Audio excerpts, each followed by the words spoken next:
So let's talk about the dress code and personal conduct in Congress. Um, so we've had this whole issue with John Fetterman, and it's been going on for a couple months now, where he has appeared at various different events wearing his trademark hoodie. I guess you could say a trademark hoodie now, and shorts and sneakers. People have said that it's disrespectful to his office, that he should be wearing a suit, and I believe the Senate has had a dress code about requiring business attire for folks to come into this, when they come into work and vote in the chamber. And a dress code isn't. I think I've mixed feelings about a dress code. In one hand, I mean, I get we're becoming a more and more casual society, especially on the West Coast. The West Coast, and I live in the Pacific Northwest in Seattle, where people are incredibly casual in their attire and dress. You might even argue there's some blogs that have in the past argued that Seattle has just bad fashion sense, and there's probably truth to that.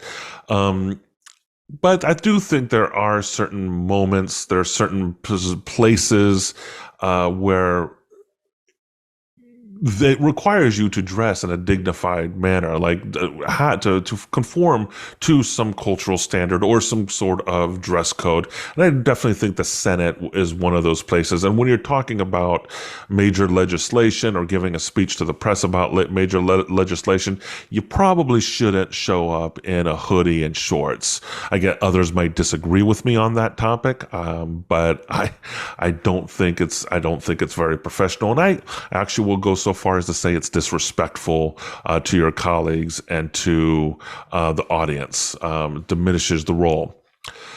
But I think this is larger symptomatic of just a cultural phenomenon that's happening, where we're not expecting much from the people in these positions of power, like dressing in a suit for an important speech, or showing up to what should be a very formal function in a suit or in some sort of business attire. We're accepting an unprofessionalism within our culture. I mean, we can see it even in the presidential candidates, right? I mean, the Republican debate that happened last week, by all measure, was a farce. People yelling over each other, acting like children. Again, if there's a theme to this overall episode, it's how do you be an adult in a political system that isn't necessarily encouraging people to behave like adults. And, I think clothing is a good signal of adulthood. Like, how are you dressing? Are you dressing to signal that I'm a professional, I'm adult, you can respect me, you can trust me, and so forth. And I think the Fetterman's just one example, but it crosses both party lines. Lauren Boebert, the senator she's from the House of Representatives, representative from the great state of Colorado, got kicked out of a theater production of Beetlejuice. And at the time, I think she maybe said it was partisan. I know she tweeted something like, "Oh, she was just laughing too loud and talking too loud during the production. That's why she got booted out." Now, I could see that happening in Seattle. In Seattle, we don't like loud people, so we kick them out of everywhere. But in Colorado, I'm not so sure if I buy that. And sure enough, the video footage soon came out showing that her and her date, who I believe is a Democrat, were engaged in some frisky conduct in the theater, some groping, some touching, some vaping, some very bizarre behavior. And they were warned during the first act to chill out and calm it down. And second act started up and they resumed their antics. And so they got hauled out. She gritted her teeth as she was being let out. And she said the thing that everybody loves to hear when they're confronting a person of authority about their bad behavior. As she's gritting her teeth, being escorted out of the theater, she's like, "Do you know who I am? Do you know who you're doing this to?" We all love to hear that, Lauren. We all love to. That always wins you votes. It always wins you popularity points. Just keep on doing that. Um, but it's just another example of childish behavior, and that we are accepting this childish behavior from our political leaders. And we at some point need to say this is just unacceptable. If you're not going to behave with any dignity, I mean, just to remember, they're representatives. They are representing you. So when they go out and get kicked out of a theater show for groping and kissing and stuff like that, no, we might have to say we've done it ourselves at some point, right? Maybe we have, but we're not political figures in the public.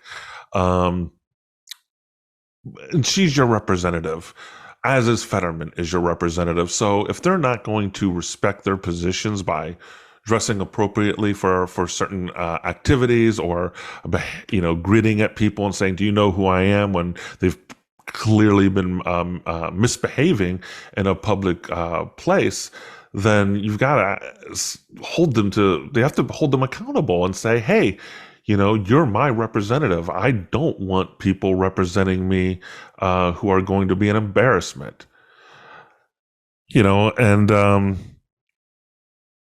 And we also have Jamaal Bowman, who's also acting like a petulant little child.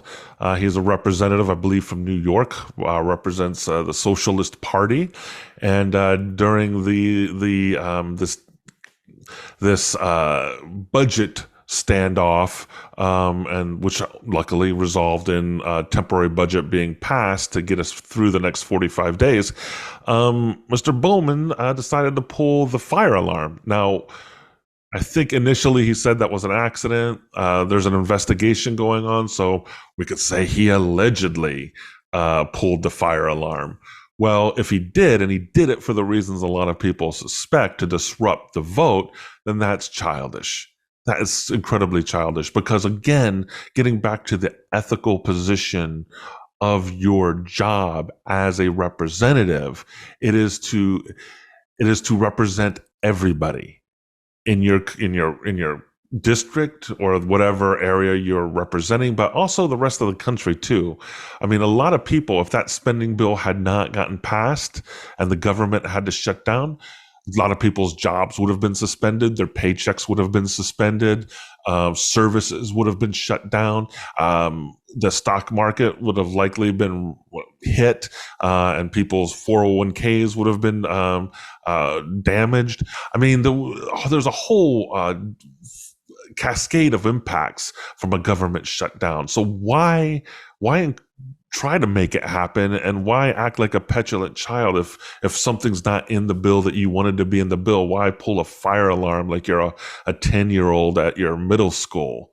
It's dumb, and I'm glad it's being investigated. And yes, it is just another example of again, we're establishing a systemic issue with people in these positions on both sides of the aisle not representing the American people very well. And of course, we have to call out the big boy in the room, the biggest baby of them all, Donald Trump, right? A guy who could not accept that the election did not go in his favor, and started a riot on January 6th in Washington, D.C. in an attempt to overturn the election. I'm going to say that because I don't think that's in dispute.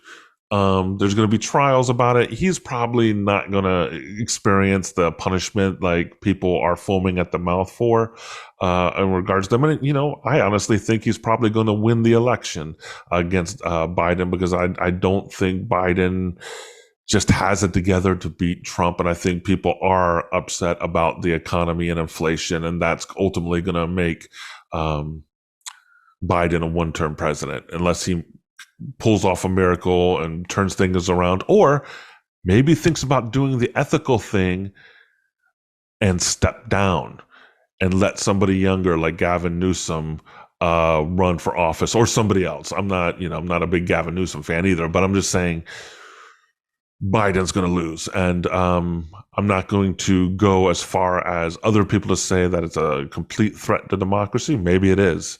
Maybe it's not. Maybe that's being overblown.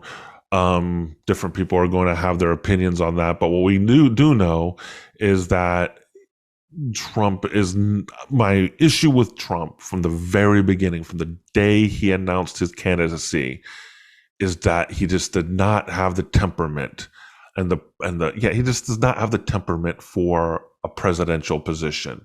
His leadership style might be perfectly appropriate for business and real estate and the entertainment industry, but he's not competent as a president.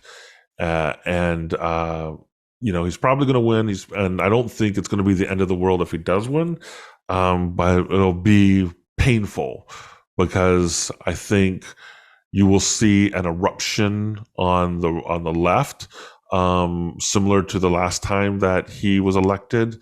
More radicalism emerge on the left as a counterpoint to him, and the values that he brings to his approach to the presidency. And again, I often think that he's not thinking about the full picture. He's playing the political game, and he's not worrying about the fractures that he's creating based on his approach to policy and how he says things and how he the rhetoric that he spews when he's doing his town halls or rallies or whatever. And so there's consequences for your words, especially when you're in a leadership position. That's what we learned on January 6th, right? If you were in a position of power and you say something that is provocative and that's going to incite people, you should refrain from saying that if you're a responsible adult in the room. And that's the thing. Donald Trump is not an adult. He's not an adult in the room, and sometimes I wonder if Biden's really an adult in the room at this point. So we're in a political situation where we have a lot of children in Washington and running for office, and I don't know what to do about it. The voters need to figure out how they're going to start holding all these different people accountable for their actions and starting to set some sort of expectations about the level of conduct, the type of conduct you want your representatives to display when they're representing you.